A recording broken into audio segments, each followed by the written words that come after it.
Buenas noches, profesor. Mi nombre es Maricel Cruz González y el día de hoy, 8 de octubre, voy a proceder a aclarar algunos conceptos que hay que tener en cuenta a la hora de hablar sobre un contrato.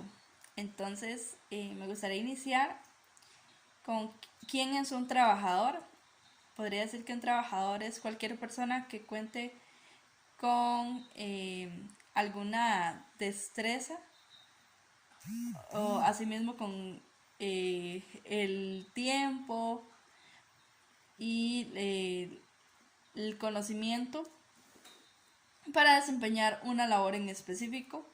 Un ejemplo de trabajador es alguien que labora en una empresa de, eh, por ejemplo, empacadora de alimento, puede ser un operario de maquinaria. Seguidamente, puedo decir que el intermediario es aquella persona que actúa como un enlace entre el trabajador y el patrono. Esta persona actúa como contacto entre ambas partes.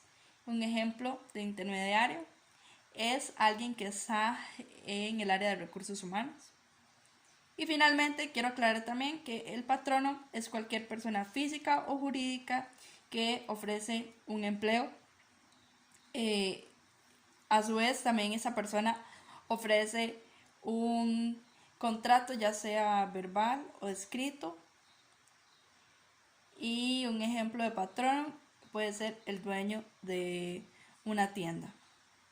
Entre esas tres partes puede existir un contrato de trabajo y según el artículo 18 del Código de Trabajo establece que un contrato individual es aquel en el que una persona labora prestando sus servicios, conocimiento y demás para otra persona que le solicita algunas tareas específicas y a su mismo le va a retribuir de la manera en que ambas partes previamente habían concretado. Ese contrato de trabajo debe contar con tres partes indispensables. La primera de ellas es que las labores que se establezcan en este contrato deben ser de manera personal y también de manera presencial. Entonces significa que quien firmó el contrato debe ser quien se presente para realizar las tareas encomendadas. Seguidamente también está la subordinación. Esto significa que se le da una potestad al patrono para que guíe o dé una dirección hacia el empleado y que éste le va a obedecer. Y también contamos con la parte de el salario, que es la retribución, ya sea monetaria o en especie, que se le va a brindar a quien realizó las tareas de manera periódica y fija.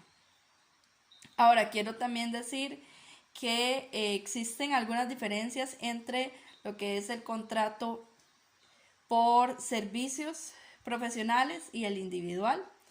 Algunas diferencias de ellas son que en el profesional sí se debe cumplir con ciertos requerimientos, mas no hay, por decirlo así,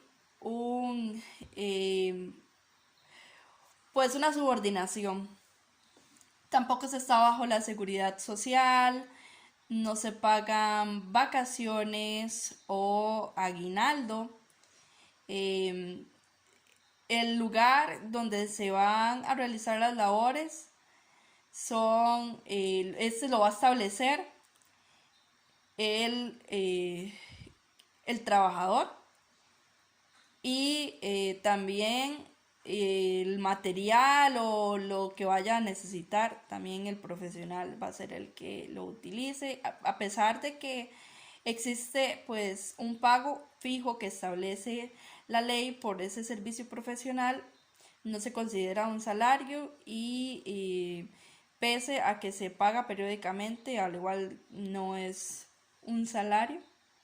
Se deben respetar ciertas normas, pero hay más libertad para trabajar. Por otro lado, el contrato individual implica que se respeten horarios de trabajo, que se debe presentarse en el local, también el uniforme, tiene que estar bajo la seguridad social, el salario debe ser de forma fija, cada cierto lapso de tiempo, y el monto pues también está bajo la ley, pero también lo impone más que todo el patrón. Entonces esas partes, además de que el patrono es el que tiene que dar el material o el equipo que se vaya a necesitar, y es el que va a ir como guiando. Ahora, existen también muchos tipos de contratos. Sin embargo, en este video voy a mencionar 4 que llamaron mi atención.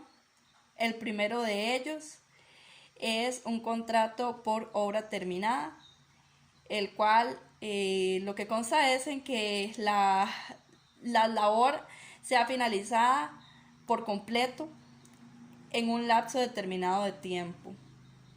Entonces, si no se finalizó en ese lapso de tiempo, se convierte automáticamente en un contrato indefinido. Un ejemplo de obra terminada puede ser, por ejemplo, cuando se construye algún centro comercial y el patrón establece, bueno, quién puede ser su contratista y qué es lo que se le debe entregar antes de tal fecha. Seguidamente también está el contrato de temporada. Este sucede cuando en algún tipo de negocio hay temporadas altas y temporadas bajas.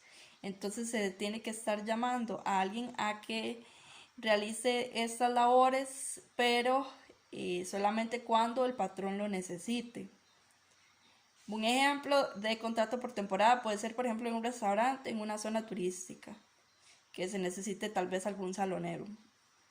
Y también tenemos el contrato por a domicilio.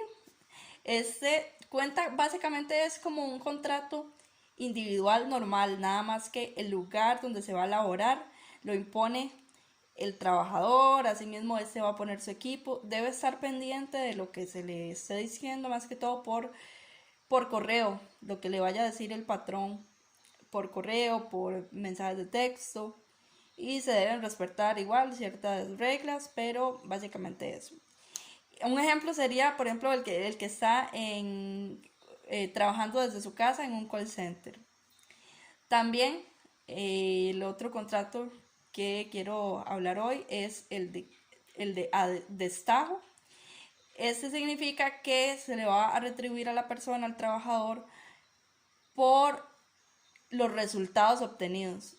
Entonces, un ejemplo de ello, para que nos quede más claro, es un recolector de café que se le va a estar pagando por, hay como lapsos entre cuánto recolectó. Entonces depende de lo que haya